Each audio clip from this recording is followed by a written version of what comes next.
الحمد لله رب العالمين والصلاة والسلام على سيد الأنبياء والمرسلين وعلى آله وصحبه أجمعين.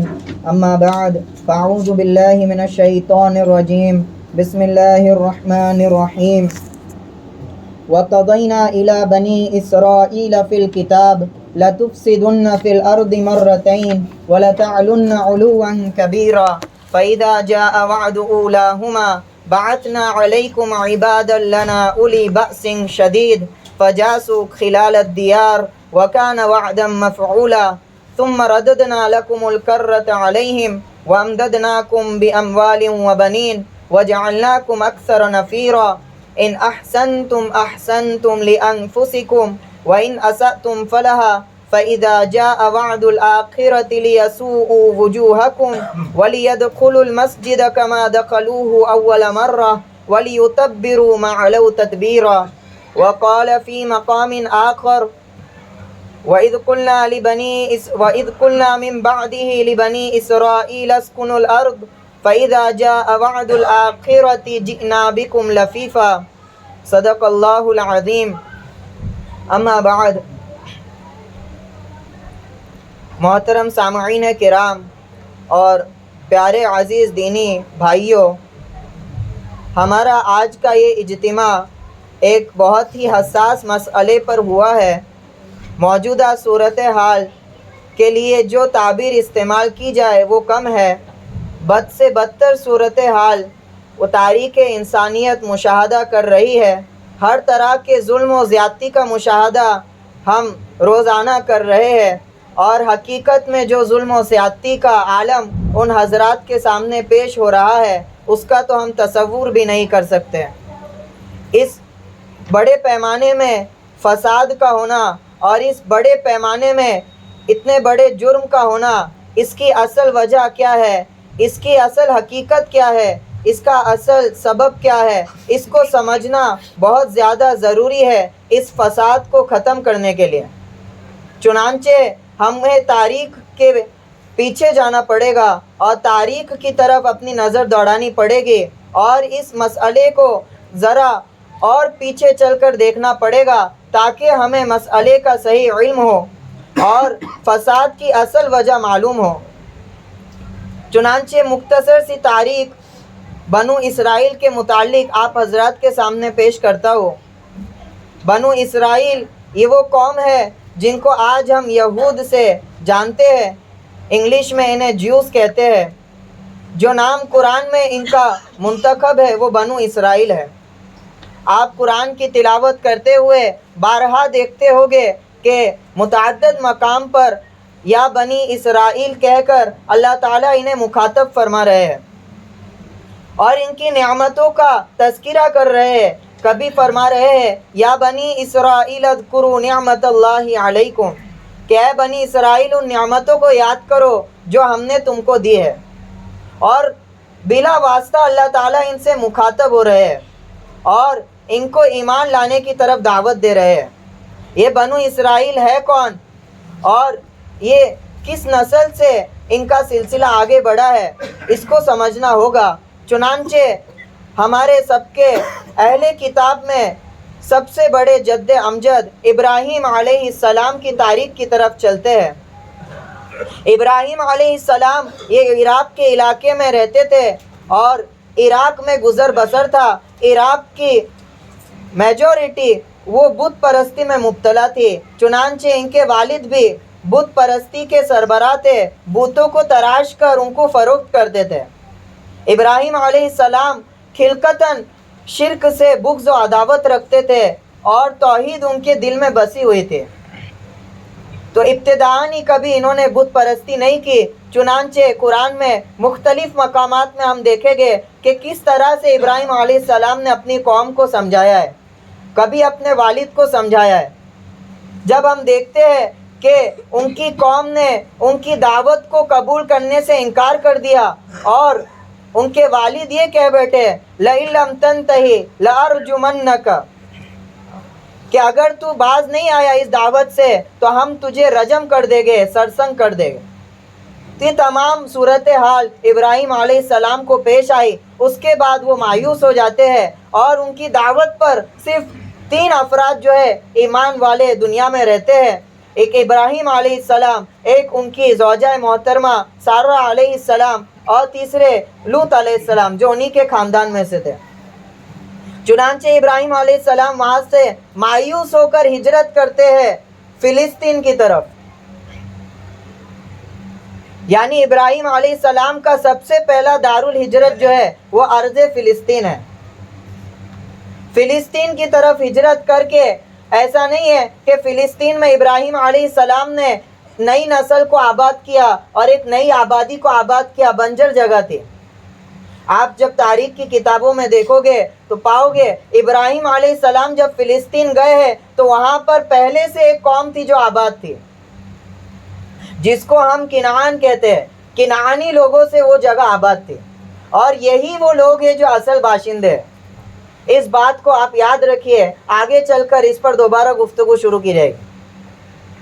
تو کنعانی لوگوں پر ان کا گزر ہوا. وہاں سے یہ منتقل ہوتے ہیں، اپنی ہجرت کو آگے بڑھاتے ہوئے مصر پہ پہنچتے ہیں. مصر میں ظالم و جابر بادشاہ حکمراں تھا. اس کا معاملہ ہم پڑھ چکے ہیں اور سنتے ہیں کہ یہ تھا کہ جب بھی کوئی جوڑا داخل ہوتا اس کی سلطنت میں اور اس جوڑے سے پوچھا جاتا کہ تمہارا تعلق کیا ہے، تو اگر وہ یہ بتلاتے کہ یہ میرا شوہر ہے تو وہ ظالم بادشاہ شوہر کو قتل کر دیتا اور اس کی بیوی سے جو ہے بدنیتی کرتا. اور اگر یہ ظاہر کر دیا جاتا کہ یہ میرا بھائی ہے اور ہمارے میں اخوت کا تعلق ہے تو وہ جو شوہر ہے یا جو بھی آدمی ہے اس کو چھوڑ دیتا. تو ابراہیم علیہ السلام نے جب اس صورتحال کو دیکھا تو اسی طرح کی تدبیر اختیار کی. چونکہ ایمان والے اس وقت صرف 3 افراد تھے، ان کی بیوی اور یہ اور لوط علیہ السلام. تو انہوں نے کہا کہ تمہارا اور میرا ایک اسلامی رشتہ بھی ہے اور اسلامی اخوت ہم دونوں میں قائم ہے، اسلامی اعتبار سے ہم دونوں بھائی بہن ہیں. تو تم جب وہ بادشاہ پوچھے گا تو اس رشتے کو جو ہے ظاہر کر دینا. چنانچہ انہوں نے ایسا ہی کیا اور ابراہیم علیہ السلام جو اس مصیبت سے باہر آ گئے. البتہ سارہ علیہ السلام پر اس بدبخت نے رات ہوتے ہی غلط نیتی سے ہاتھ کو بڑھایا اور ہاتھ بڑھاتے ہی اس کا ہاتھ جو ہے شل ہو گیا اور کہنے لگا گھبرا کے تو اپنے پروردگار سے دعا کر اور مجھے اس تکلیف سے نجات دلا. جیسے ہی وہ دعا کرتی ہے اور اس تکلیف سے اسے نجات ملتی ہے وہ دوبارہ اپنی اس بدنیتی سے ہاتھ دراز کرتا ہے اور چنانچہ دوبارہ اس کا ہاتھ شل ہو جاتا ہے. اسی طرح وہ دوبارہ درخواست کرتا ہے. اسی طرح تیسری مرتبہ بھی یہ واقعہ ہوتا ہے. تیسری مرتبہ واقعہ ہونے کے بعد وہ گھبرا جاتا ہے اور کہتا ہے کہ تو انسانوں میں سے نہیں ہے، ضرور کوئی جنیہ ہے یا غیر معمولی اس کو جو ہے تصور کرتا ہے. چنانچہ وہ سمجھ جاتا ہے کہ یہ جو ضرور جو ہے اس کے پیچھے کوئی قوت ہے اور بڑی طاقت جو ہے ان کے ساتھ میں. چنانچہ وہ اکراماً سارہ علیہ السلام اور ابراہیم علیہ السلام کو وہاں سے روانہ کرتا ہے اور ان کے ساتھ اپنی ہاجر علیہ السلام کو جو ہے خدمت کے لیے دے دیتا ہے. سارہ علیہ السلام.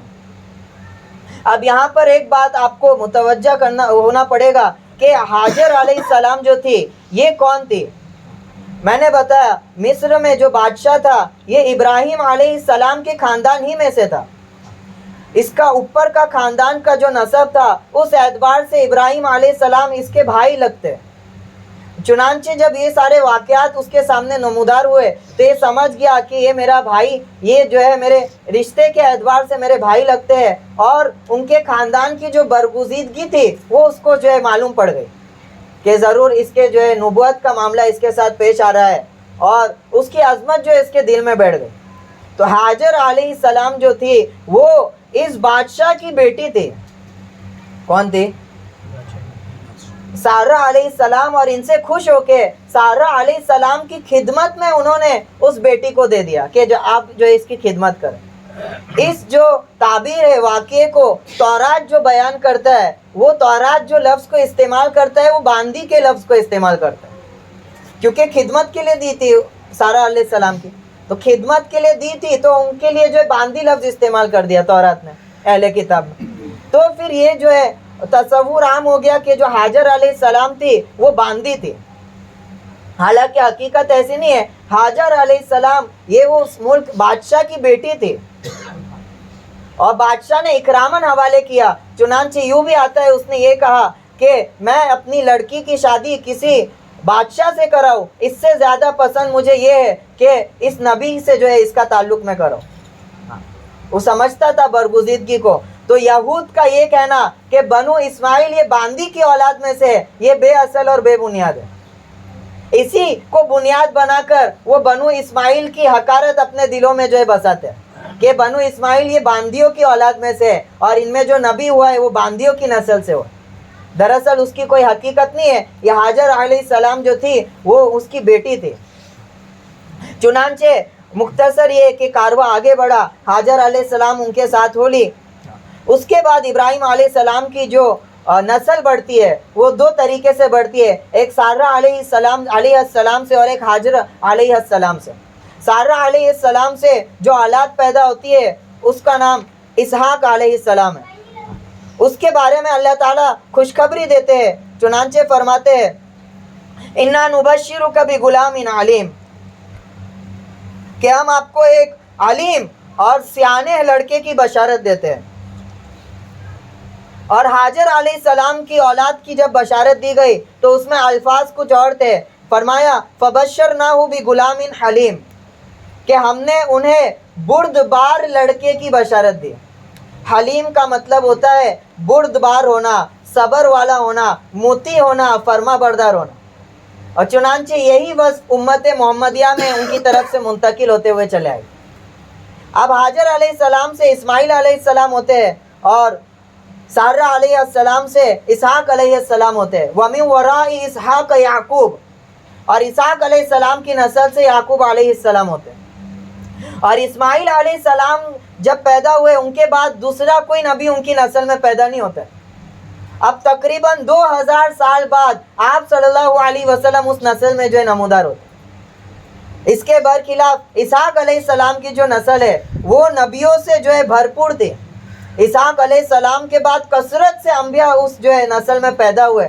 چنانچہ یعقوب علیہ السلام ان کی نسل میں آئے. اور یعقوب علیہ السلام ان کی جو رہائش تھی وہ اس فلسطین کے علاقے میں تھی. اپنے دادا کی دارالہجرت کی طرف انہوں نے جو سکونت اختیار کی. فلسطینیوں میں جو کنائی لوگ تھے، میں نے ابھی ارشاد فرمایا کہ کنائی لوگ میں تبلیغ کرنے کے لیے اللہ تعالیٰ نے ان کو نبوت عطا فرمائی. چنانچہ پھر لمبا واقعہ ہے. یوسف علیہ السلام ان کی اولاد میں سے وہاں سے بچھڑتے ہیں، مصر میں پہنچتے ہیں. مصر میں ان کو بادشاہی حاصل ہوتی ہے اور پھر یعقوب علیہ السلام اپنے خاندان سمیت یوسف علیہ السلام کے پاس مصر کی طرف آ جاتے ہیں.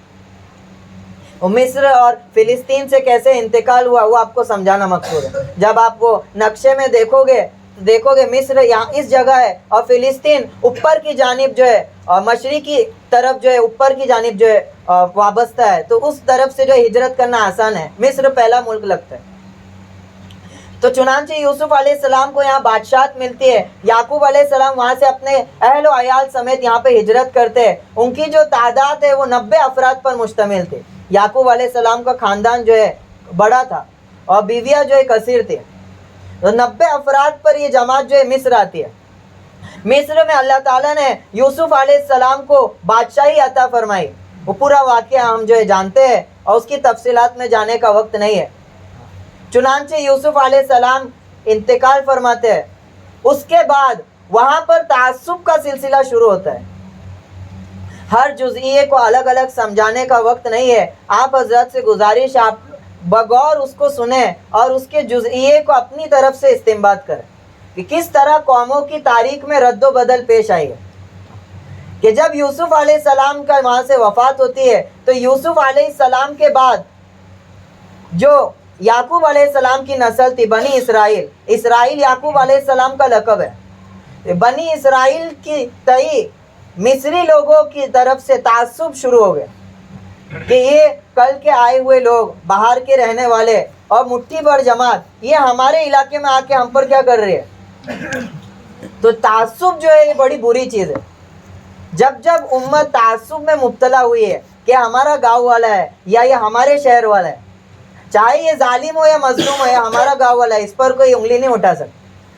یہ امت کی ہلاکت کا سب سے بڑا سبب بنے تعصب. کہ قوم کے تئیں تعصب، یہی تعصب اس وقت بھی موجود تھی جب آپ صلی اللہ علیہ وسلم مدینہ مکے میں جو ہے نبی بنا کر مبعوث ہوئے۔ ایک محاورہ تھا جو مشہور ہو گیا تھا، انصر اخاک ظالما او مظلوما، اپنے بھائی کی مدد کرو خواہ وہ ظالم ہو یا مظلوم ہو۔ تو یہی وہ تعصب تھا جو آپ صلی اللہ علیہ وسلم نے آنے کے بعد ان کے دلوں سے اس کو نکالا کہ آدمی جو بہتر ہوگا، آدمی جو افضل ہوگا، ان اکرمکم عند اللہ اتقاکم، وہ محض تقوی کی بنیاد پہ ہوگا، اس کے اعمال کی بنیاد پر ہوگا، اس کا نسب اور حسب اس کو افضل نہیں بناتے۔ چنانچہ مصری لوگ اسی تعصب میں پڑ گئے اور پھر دھیرے دھیرے ان سے اقتدار کو چھین لیا۔ اقتدار چھیننے کے بعد بنیادی حقوق بھی بنی اسرائیل سے چھین لیے گئے۔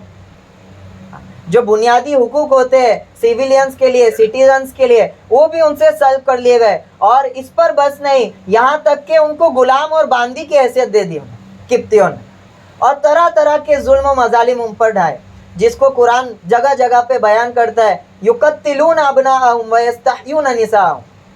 کسی طرح فرعون کو یہ خبر ہوئی کہ انہی کی نسل میں سے کوئی آدمی اٹھے گا اور ہمارا خاتمہ کرے گا، تو اس کے ظلم کی اور جو ہے انتہا اور سخت ہو گئی۔ اس نے جو ہے آدمیوں کو قتل کرتا رہا اور عورتوں کو چھوڑ دیتا تھا کہ ان سے ہم اپنی نسل آگے بڑھائیں۔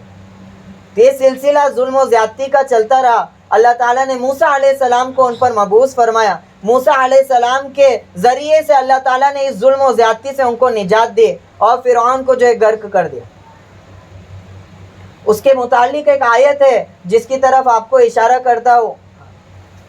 اللہ تعالیٰ فرماتے ہیں وَإِذْ قُلْنَا لِبَنِي إِسْرَائِيلَ مِن بَعْدِهِ لِبَنِي إِسْرَائِيلَ اسْكُنُوا الْأَرْضَ، جب فرعون سے ان کو نجات دلا دی تو بنو اسرائیل سے اللہ تعالیٰ فرماتے ہیں کہ آپ زمین میں رہو، سکونت اختیار کرو۔ فَإِذَا جَاءَ وَعْدُ الْآخِرَةِ جِئْنَا بِكُمْ لَفِيفًا، جب ہمارا وعدہ دوبارہ پورا کرنے کا وقت آئے گا، ہم تمہیں دوبارہ اسی طرح ایک جگہ یکجا فرما دے گا۔ اس آیت کے متعلق مفسرین فرماتے ہیں یہ پیشن گوئی میں سے ایک ہے، قرآن کے اعجاز میں سے کہ اللہ تعالیٰ نے ان کو قیامت سے پہلے دوبارہ یکجا جمع فرمانے والا، وہی اس آیت کی طرف اشارہ ہے۔ فَإِذَا جَاءَ وَعْدُ الْآخِرَةِ جِئْنَا بِكُمْ لَفِيفًا۔ جو ہم موجودہ صورتحال دیکھ رہے ہیں کہ فلسطین میں یہ قوم جمع ہوتے جا رہی ہے، یہ اسی کی عکاسی کرتی ہے، اسی آیت کی عکاسی کرتی ہے۔ چنانچہ یہ لوگ وہاں سے نکلے، ان کو قتال کا حکم ہوا، اور پھر اللہ تعالیٰ نے فرمایا تمہارے جد امجد کی جو زمین تھی یعنی فلسطین، وہاں پر جاؤ اور قتال کرو۔ وہاں سے ان کے جو ہے نافرمانیاں شروع ہو گئی، موسیٰ علیہ السلام پر طعن و تشنیع اور موسیٰ علیہ السلام کو حیران و پریشان کرنا۔ آپ جو ہے قرآن پڑھو گے تو اس کی تفصیلات سے آگاہ ہو جاؤ کس طرح انہوں نے پریشان کیا۔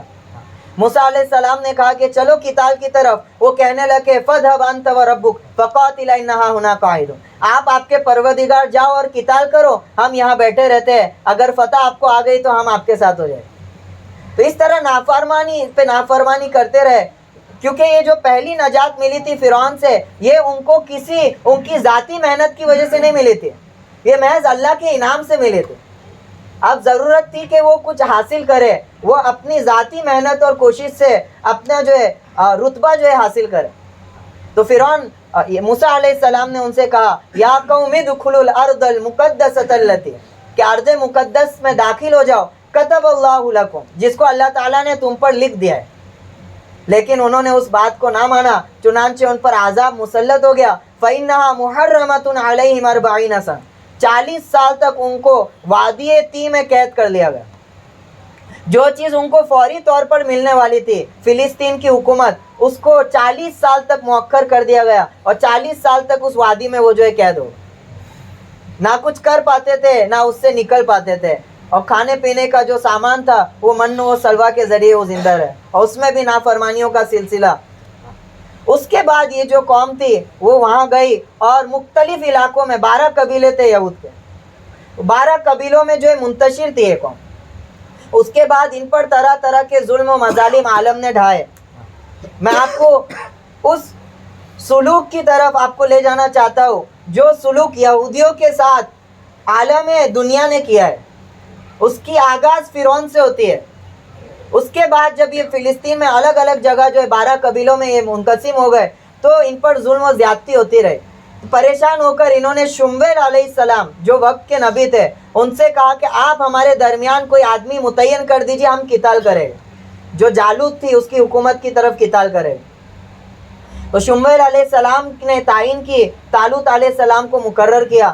طالوت علیہ السلام نے جب مقرر ہوئے ان پر تو اس پر اعتراض کرنے لگے کہ یہ تو مالداری کے اعتبار سے ہم سے کم درجے کا ہے, اس کو ہم پر کیسے بادشاہی آپ بنا رہے.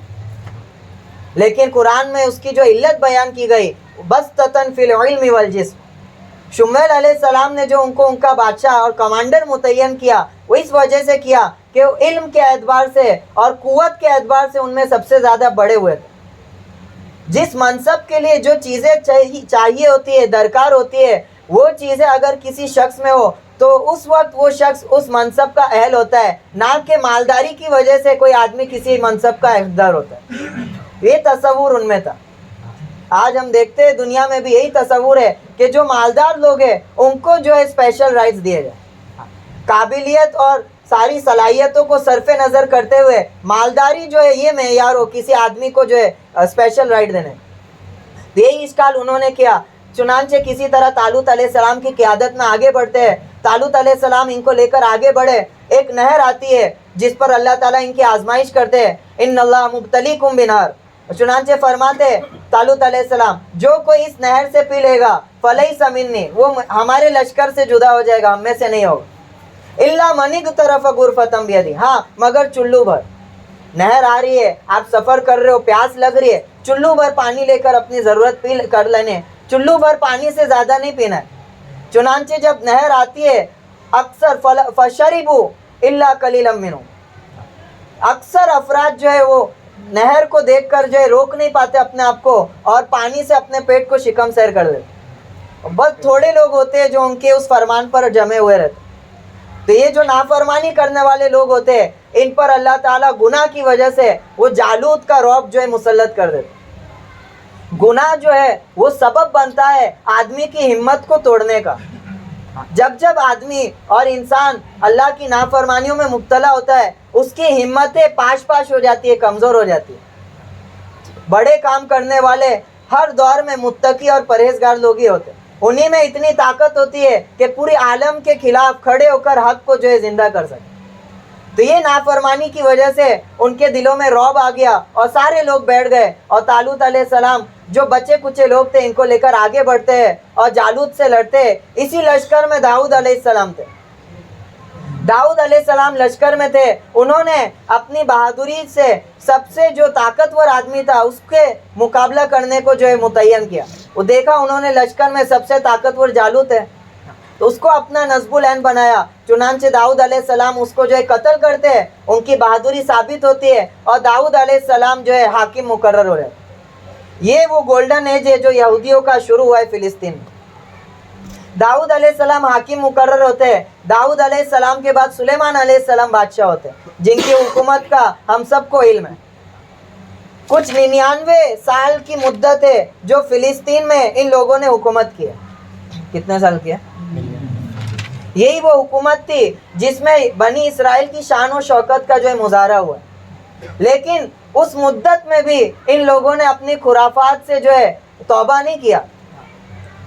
کئی نبیوں کا قتل کیا. چنانچہ ان کی کتابوں میں آتا ہے تقریباً 1000 نبیوں کو انہوں نے قتل کیا ہے. کتنے نبیوں کو قتل کیا ہے؟ سلیمان علیہ السلام جیسے نبی تھے ان پر اللہ کی طرف سے وحی آتی تھی. وحی کو چھوڑ کے یہ سفلی عمل اور جادو والے عمل کو سیکھنے میں مشغول ہو جاتے. اور نعوذ باللہ ان کی کتاب میں یہاں تک لکھا ہے تورات میں کہ سلیمان علیہ السلام آخری وقت میں مرتد ہو گئے تھے. نعوذ باللہ. جس سلیمان علیہ السلام کو بہانہ بنا کر ان کو اپنا نبی بتلا کر بیت المقدس میں یہ اپنا حق جتاتے ہیں, مسجد اقصی کو اپنی مسجد کہتے ہیں, اسی نبی کے لیے یہ کفر کے قائل ہے. تو ان کا جو دونوں دعویٰ ہے وہ بے بنیاد ہے. سب سے پہلا دعویٰ کہ یہود فلسطین کے اصل باشندے, یہ بے بنیاد ہے. میں نے ابھی بتایا کنعان لوگ جو تھے, عرب لوگ, یہ فلسطین کے اصل باشندے تھے. یہود کی حکومت جو قائم ہوئی ہے فلسطین پر وہ محض 99 سال کی جو مدت تھی اس میں قائم ہوئی ہے. اس کے بعد کبھی یہود جو ہے علل عام جو ہے اس خطے پر کبھی قابض نہیں ہو سکے. صرف 99 سال کی عمر تھی. اور دوسرا جو مسجد اقصیٰ بتلاتے ہیں کہ وہ ہماری مسجد تھی، اس مسجد کے تئیں ان کا جو عقیدہ ہے وہ میں نے ابھی بتلایا کہ سلیمان علیہ السلام کے کفر کے جو ہے وہ کیا ہے، یہ اقرار کرنے والے۔ اسی طرح بیت اللہ یعنی کعبہ، مسجد حرام، اس کی بنیاد رکھنے والے کون ہیں؟ ابراہیم علیہ السلام ہے؟ نہیں، ابراہیم علیہ السلام سے پہلے اس کی بنیاد رکھی گئی تھی آدم علیہ السلام کے ذریعے۔ ابراہیم علیہ السلام اس بنیاد کی تجدید کرنے والے، کیا کرنے والے؟ اسی طرح بیت المقدس کے بارے میں آتا ہے روایتوں میں کہ بیت المقدس کی بنیاد بھی آدم علیہ السلام کے ذریعے سے رکھی گئی تھی۔ اس کی تجدید کرنے والے داؤد علیہ السلام اور سلیمان علیہ السلام۔ ان کا یہ کہنا کہ یہ ہماری مسجد ہے اور داؤد علیہ السلام اور سلیمان علیہ السلام جو ہے ہم اس کے زیادہ حقدار ہیں، یہ بالکل بے بنیاد۔ اس کے حقدار ملت مسلمہ اس کی زیادہ حقدار۔ دوسری، جس تعلیم کو بہانہ بنا کر یہ فلسطین پر اپنا حق جتلا رہے، جس کتاب پر بہانہ بنا کر اپنا حق جتلا رہے، خود اس کتاب کی خلاف ورزی میں یہ مبتلا ہے۔ ان کی کتاب تورات میں ابھی تک یہ بات صاف طور پر لکھی ہے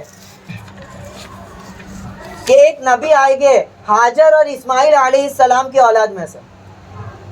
وہ نبی جو ہے حجاز میں جو ظاہر ہوگے، ان کی نبوت ظاہر ہوگی، اور اس نبی کی بعثت کے بعد مدینہ اور جو حجاز کا ایریا ہے یہ تلبیہ سے گونج اٹھے گا اور ایک ملت بنے گی، وہ اور ایک نعمت ہوگی۔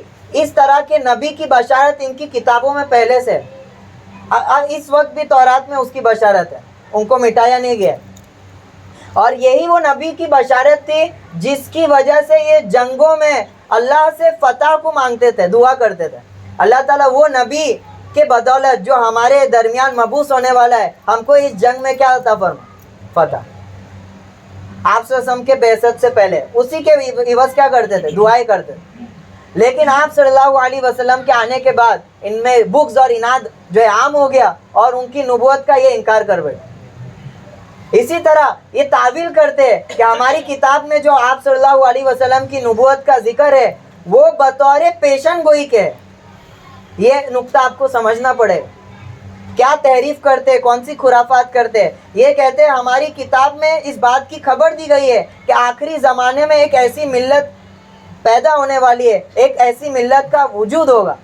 وہاں پر کہیں ہمیں اس کا ذکر نہیں ہے کہ ہم کو اس کی اتباع کرنا ضروری ہوگا۔ چنانچہ آپ صلی اللہ علیہ وسلم کے زمانے ہی سے ایک نعرہ تھا، انہوں نے بلند کیا، ملحمتن کتبت علینا، کہ ہماری کتاب میں جو پیشن گوئی کی گئی ہے وہ اس وجہ سے کی گئی ہے کہ ہم کو اس ملت سے لڑائی کرنا ہے۔ کیا کرنا ہے؟ ایک ایسی جنگ ہے جو ہمارے ان کے درمیان جو ہے لکھی جا چکی۔ تو اس طرح کی تحریفات میں یہ مبتلا ہے، خود کی تعلیم سے یہ جو ہے سرگردگی کر چکے ہیں کہ ان کی کتابوں میں بشارت اس لیے دی گئی تھی تاکہ وہ اتباع کرے، لیکن انہوں نے جو عہد نبیوں نے لیا تھا اس کو توڑ دیا۔ تو اسی خلاف ورزی میں جو ہے انہوں نے جو ہے بیت المقدس میں جو ہے انہوں نے حکومت کی۔ اس کے بعد سلیمان علیہ السلام کا زمانہ ختم ہوتا ہے اور ان کی حکومت جو ہے مزمحل ہونا شروع ہو جاتی ہے۔ چنانچہ جو شام کا علاقہ ہے اس کے دو حصے ہوتے ہیں، اوپر والا حصہ اسرائیل کہلاتا ہے، نیچے والا حصہ جو ہے جودا کہلاتا ہے۔ اور اب یہاں سے ان پر عذاب کا سلسلہ جو ہے شروع ہوتا ہے۔ اسرائیل پر اشوریہ جو حکومت تھی جس کو ازیرین امپائر کہا جاتا ہے، 721 یعنی 721 قبل از مسیح، اس حکومت نے ان پر چڑھائی کی اور ان کی اینٹ سے اینٹ بجا دی۔ اب یہاں سے فرعون کا پہلے تشدد میں نے آپ کو بتلایا، اب یہاں سے تشدد کی ابتدا۔ اسرائیل جو ازیریہ حکومت تھی انہوں نے اس پر جو ہے حملہ کیا اور پوری ان کی جو ہے جینوسائیڈ کیا، قتل عام کیا، کئی ہزار یہودیوں کو قتل کیا۔ نیچے کی جانب جو جودا کا علاقہ تھا وہاں کے یہودی تھوڑا سمجھ بوجھ رکھتے تھے اور تھوڑا بہت حق پر قائم تھے، لیکن موسیٰ علیہ السلام کی کتاب میں تحریف کرنے کی وجہ سے ان پر بھی جو ہے عذاب مسلط ہوا۔ چنانچہ بخت نصر یہ بادشاہ تھا بابل کا، جس کو بیبیلون کہا جاتا ہے، بیبیلون کا، اور بخت نصر وہاں کا بادشاہ تھا بابل کا۔ اس نے 586 586 BC یعنی قبل از مسیح میں جودا پر جو ہے حملہ کیا اور اس نے جو حملہ کیا وہ سخت ترین حملہ کیا جس کو قرآن میں اس الفاظ میں بیان کیا گیا ہے، فجاسو خلال الدیار۔ اکثر مفسرین کہتے ہیں اس آیت میں یہی بخت نصر مراد ہے کہ وہ ان کے گھروں میں گھس گیا اور آگ لگا دی پوری بستی میں، اور بیت المقدس کو اس نے شہید کر دیا، اور ہر طرح کی عزت اور مال کو اس نے پامال کیا، سخت ترین عذاب میں مبتلا ہو گیا۔ بخت نصر کے بعد تھوڑی فرصت ان کو ملی اپنے آپ کو سنبھالنے کی، کسی طرح انہوں نے مسجد اقصیٰ کو دوبارہ تعمیر کر دیا۔ تو اب 70 عیسوی یعنی عیسیٰ علیہ السلام کے نزول کے 70 سال بعد تیتاؤس یعنی شاہ رومن امپائر کی طرف سے بادشاہ ٹائٹوس آتا ہے، اور اس نے جودا پر جو ہے حملہ کیا، اس نے دوبارہ وہاں پر قتل عام کیا، اور یہاں پر جو ہے مسجد اقصیٰ کو جو ہے واپس منہدم کر دیا۔ تو یہ جو ہے 2 حملے بڑے بڑے ان کی تاریخ میں آتے ہیں۔ اس کے بعد یہ قوم اس زمانے سے پورے عالم میں بچھڑ گئی اور منتشر ہو گئی۔ جو ایک جا جگہ تھی، ایک جا ان کی حکومت تھی، وہ حکومت پاش ہو گئی اور ان کے افراد پورے عالم میں پھیل گئے۔ اس کے بعد کبھی یہ حکومت قائم نہیں کر سکے، وہ 99 سال کی مدت تھی۔ اب اس کے بعد یہ ظلم و زیادتی ہوئی اور ان پر جو ہے پھٹکار دے دی گئی، کبھی ان پر حکومت قائم نہیں گئی۔ چنانچہ قرآن میں اللہ تعالیٰ فرماتے ہیں ضربت علیہم الذلۃ اینما ثقفوا، ان پر جہاں کہیں بھی یہ جائے گے ذلت کو مسلط کر دیا گیا، اینما ثقفوا الا بحبل من اللہ وحبل من الناس، مگر یہ کہ لوگوں کی مدد کی وجہ سے، یا اللہ کی مدد کی وجہ سے یا لوگوں کی مدد کی وجہ سے۔ وہاں پر جو ان پر پھٹکار پڑی ہے، اس کے بعد سے کبھی بھی انہوں نے اپنی مستقل حکومت کو قائم کرنے میں کبھی کامیابی حاصل نہیں کی، اسی طرح بکھرے ہوئے رہے، گویا کہ اللہ کا عذاب ان پر مسلط ہو گیا۔ اس کے بعد جو آیت میں ہے بحبل من اللہ وحبل من الناس، مگر یہ کہ اللہ کی طرف سے تعاون ہو یا لوگوں کی طرف سے تعاون ہو، گویا کہ یہ آیت ہم اپنی آنکھوں کے سامنے دیکھ رہے ہیں۔ موجودہ اسرائیلی حکومت یہ کوئی مستقل حکومت نہیں ہے، یہ وہی حکومت ہے جو ناجائز تعاون کی وجہ سے قائم کی گئی ہے۔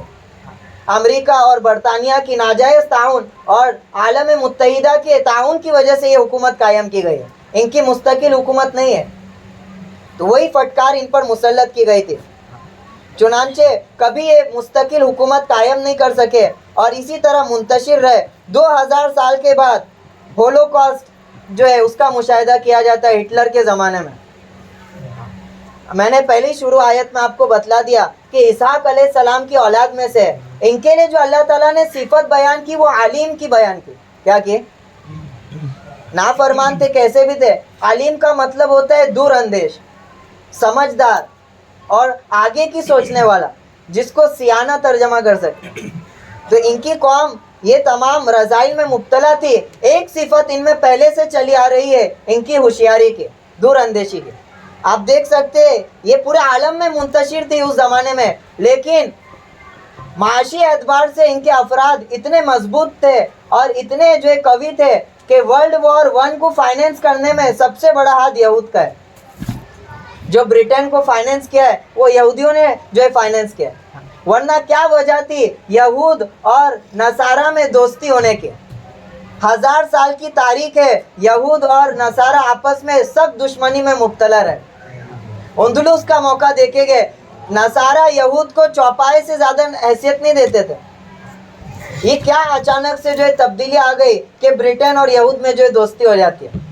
تو یہ ورلڈ بینکنگ سسٹم پر ان کا جو ہے قبضہ اور عالمی معاشی حالات پر ان کا قبضہ یہ مجبور کر دیتا ہے دوسری طاقتوں کو ان کے ساتھ صلح کرنے میں۔ تو منتشر تھے لیکن مالداری اور تمام طرح کے ایجادات انہی افراد میں جو ہے پیدا ہوئے۔ اس کے بعد ہٹلر نے جو ہے ہولوکاسٹ کیا 1941 سے لے کے 1945 تک 6 ملین یہودیوں کو قتل کیا گیا تقریباً بتایا جاتا ہے، یعنی 60 لاکھ یہودیوں کو۔ اور کس بربریت سے قتل کیا گیا وہ جو ہے محتاج بیان نہیں ہے۔ وہ گیس پائپ میں اور گیس چیمبر میں ڈال کر اور جو ہے طرح طرح کی جو ہے ظلم و زیادتی ان پر ڈھائے گئے، اور اسی پر جو ہے ورلڈ وار 2 جو ہے ختم ہوتا ہے ہٹلر کے زمانے سے۔ تو یہ جو ہے عالم جہاں نے یہودیوں کے ساتھ معاملہ کیا۔ کہ فرعون نے پہلے ان پر ظلم و زیادتی کی, اس کے بعد یہ رومن امپائر, اس کے بعد پرشین امپائر, اور اس کے بعد جو ہے نصارہ نے ان پر کیا طرح کی ظلم و زیادتی کی. یہاں تک کہ اندلس میں ان کی یہ حالت تھی, اسپین میں, کہ ان کو جانوروں سے زیادہ حیثیت نہیں دی جاتی تھی, بیسک ہیومن ویلیوز بھی ان سے چھین لیے گئے, اتنی زیادہ یہ مظلوم ہو گئی تھی یہ قوم. اب مسلمانوں کا ان کے ساتھ کیا کارکردگی رہی, مسلمانوں کا ان کے ساتھ کیا معاملہ کیا گیا, وہ میں آپ کو اس کی طرف لے چلتا ہوں. چنانچہ آپ صلی اللہ علیہ وسلم کی بعثت ہوتی ہے, مدینہ منورہ آپ صلی اللہ علیہ وسلم کے دارالہجرت کے لیے متعین ہوتا ہے. آپ صلی اللہ علیہ وسلم مدینہ میں تشریف فرماتے ہیں. وہاں پر موجود پہلے سے یہودی قوم تھی, ان لوگوں کے ساتھ آپ تعارض نہیں کرتے. آپ صلی اللہ علیہ وسلم نے نہایت خوش اخلاقی کے ساتھ ان کو دعوت دی, یہاں تک کہ ان کو متحد ہونے کی جو دعوت دی. تعالوا الی کلمۃ سواء بیننا و بینکم, ایسے کلمے میں متفق ہو جاؤ تو تمہارے اور ہمارے درمیان کامن ہے, اللہ نعبد الا اللہ, کہ ہم اللہ کے علاوہ کسی کی عبادت نہیں کریں. تو جو آپ صلی اللہ علیہ وسلم جس وقت مدینہ میں آئے, اس سے پہلے یہود کی جو حالت تھی وہ یہی تھی جو میں نے بیان کیا, پورے عالم میں منتشر ہو چکے تھے. ہر قوم ان کو ختم و صفایا کرنے کے در پہ ہوتی تھی. لیکن مدینہ میں جب آپ صلی اللہ علیہ وسلم کا جو داخل ہونا ہوا, اس کے بعد آپ صلی اللہ علیہ وسلم نے ان کو امان دیا, اور سب سے پہلے کانسٹیٹیوشن کو آپ صلی اللہ علیہ وسلم نے مرتب کیا. چنانچہ تفسیر تاریخ ابن ہشام میں 10 لا ہے جو آپ صلی اللہ علیہ وسلم نے اس وقت جو طے کیے, وہ آپ کے سامنے مختصراً رکھتا ہوں. 10 لا آپ صلی اللہ علیہ وسلم نے بنائے مدینہ میں آ کے. پہلا لا یہ بنایا, تمام یہودیوں کو شہریت یعنی سٹیزن شپس کے وہی حقوق حاصل ہو گئے جو اسلام سے پہلے انہیں حاصل تھے. دوسرا لا بنایا, مسلمان تمام لوگوں سے دوستانہ برتاؤ رکھے گا. تیسرا قانون یہ بنایا, اگر کوئی مسلمان کسی یثرب والے, یثرب یعنی مدینہ, یثرب والے کے ہاتھ مارا جاتا ہے تو بشرط منظور ورثہ قاتل سے خون بہا لیا جائے, یعنی کہ دیت لی جائے. چوتھا لا یہ بنتا ہے, باشندگان مدینہ میں سے جو شخص کسی سنگین جرم کا مرتکب ہو, اس کے اہل و عیال سے اس کی سزا کا کوئی تعلق نہ ہوگا. جس نے گناہ کیا ہے اسی کو سزا دی جائے گی, اس کے گھر والوں کو سزا نہیں دی جائے گی. پانچواں لا یہ بنا ہے, موقع پیش آنے پر یہودی مسلمان کی مدد کریں گے اور مسلمان یہودیوں کی, یہ لا بنا ہے. اور چھٹا لا یہ بنا ہے, حلیفوں میں سے کوئی فریق اپنے حلیف کے ساتھ دروغ گوئی نہیں کرے گا, یعنی جھوٹ نہیں کہے گا, جو کفیل جو کفالت ہوتی ہے.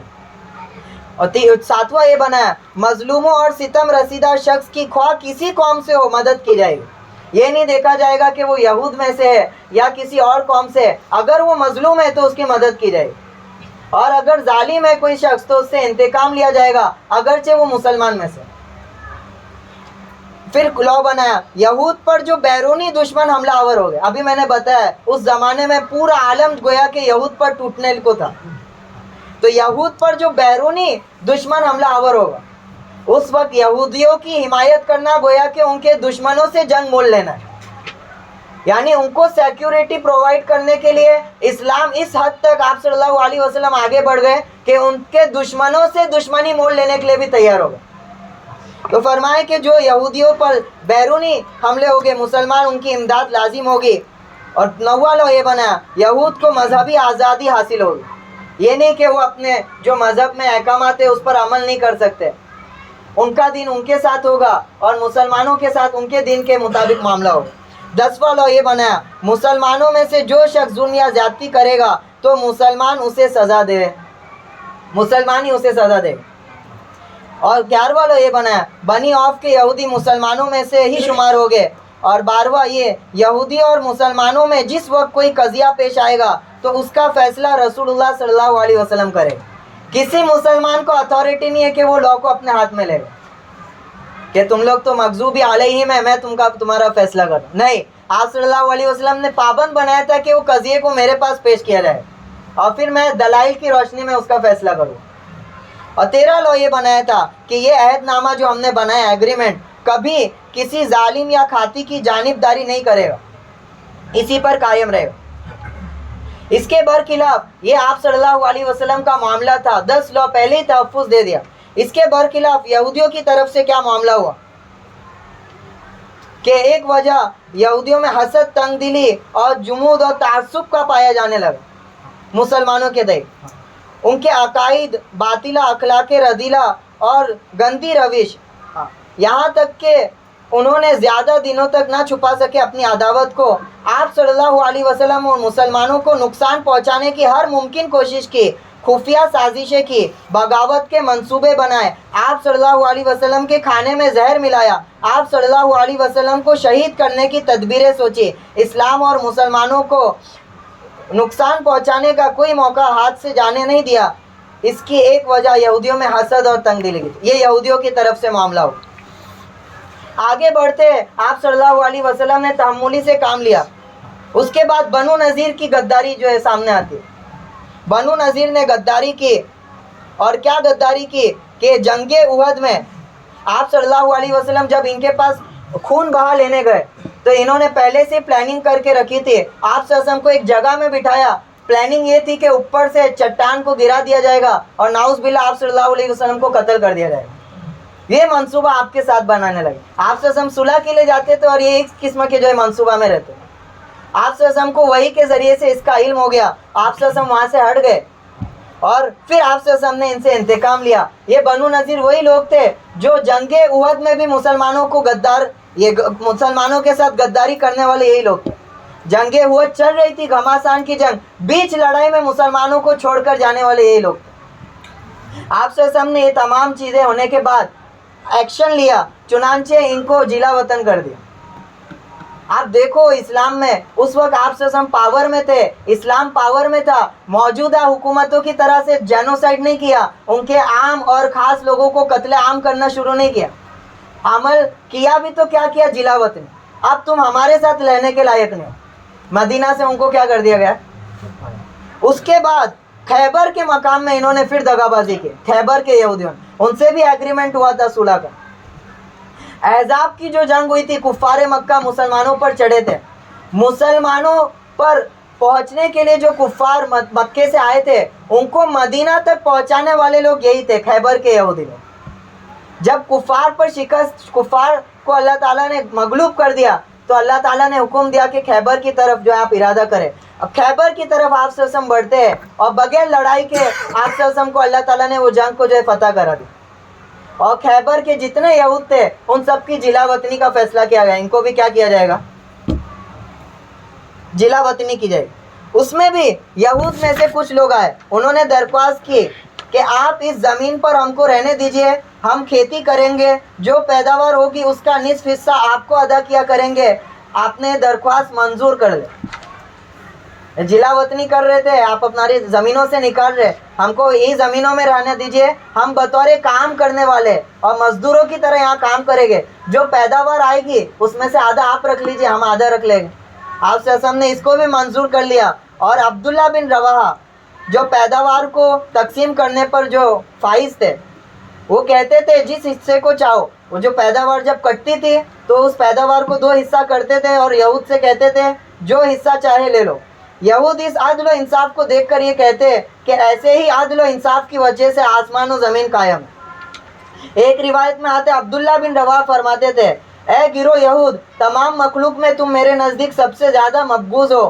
تم ہی نے اللہ کے پیغمبروں کو قتل کیا، تم ہی نے اللہ پر جھوٹ باندھا، لیکن تمہارا بغض مجھے کسی بھی طرح کے ظلم پر آمادہ نہیں کر سکتا۔ یہ مسلمانوں کا معاملہ ان کے ساتھ رہا ہے۔ اس کے علاوہ اس کے بعد آپ جب دیکھتے ہیں عالم اسلام آگے بڑھا اور اندلس میں جو ان پر تشدد بڑھتے گئے، یعنی جو عیسائیوں نے وہاں پر ظلم کیا یہودیوں پر، اس کو جو محتاج بیانی ہے، وہاں پر عبد الملک کے دور خلافت میں موسیٰ بن نصیر اور طارق بن زیاد نے فتح کیا، اور ایسی فتوحات تھی۔ اسپین کا جو سنہرا جو ہے وہ دور کہا جاتا ہے، 800 سال مسلمانوں نے حکومت کی ہے اسپین میں۔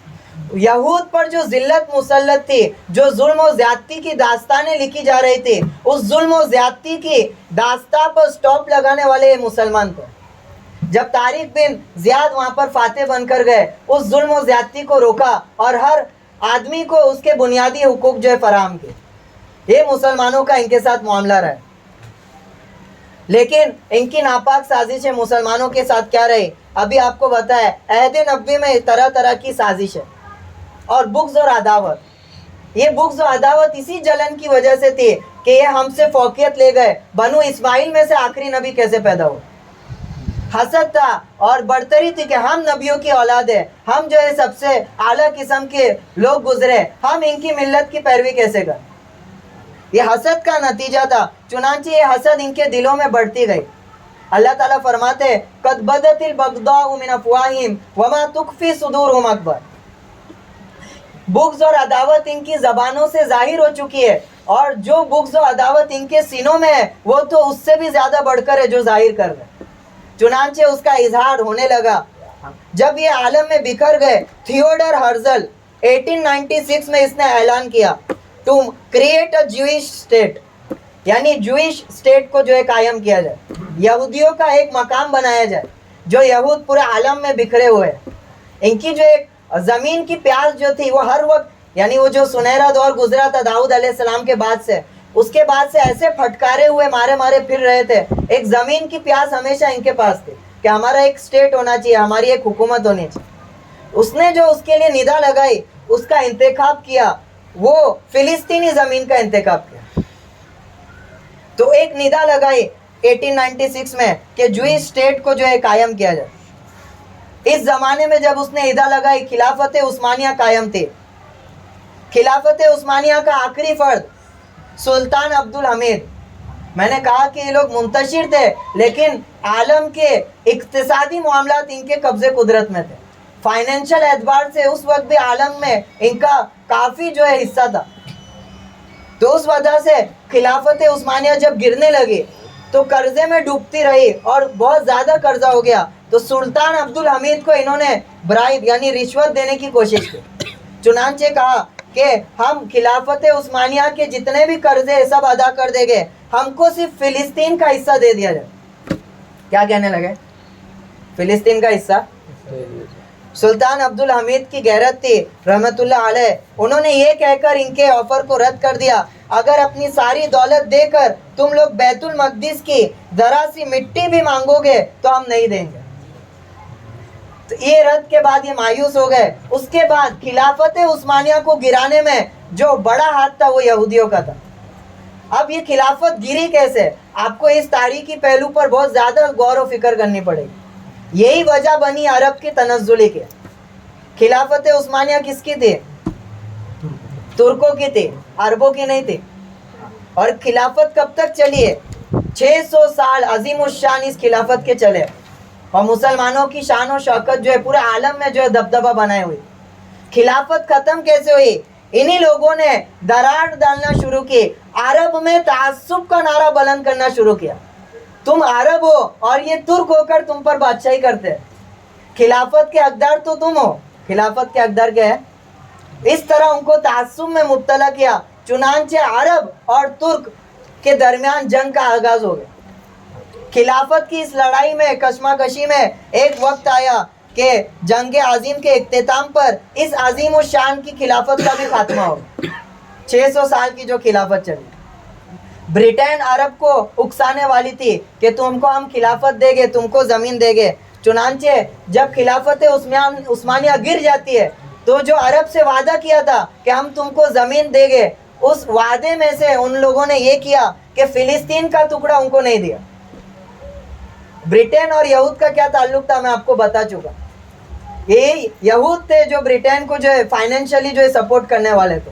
ان کے سائنٹسٹ نے ایک ویپن بنایا تھا جو ورلڈ وار 1 میں برٹین نے جس کا استعمال کر کے اس کو فتح کیا تھا, سپورٹ کر رہا تھا. برٹین نے جوئش کو جو ہے ان کی وجہ سے فلسطین کا علاقہ جو ہے اپنے قبضے قدرت میں رکھا اور باقی عربوں میں چلا گیا. لیکن اس وقت برٹین کا قبضہ تھا فلسطین.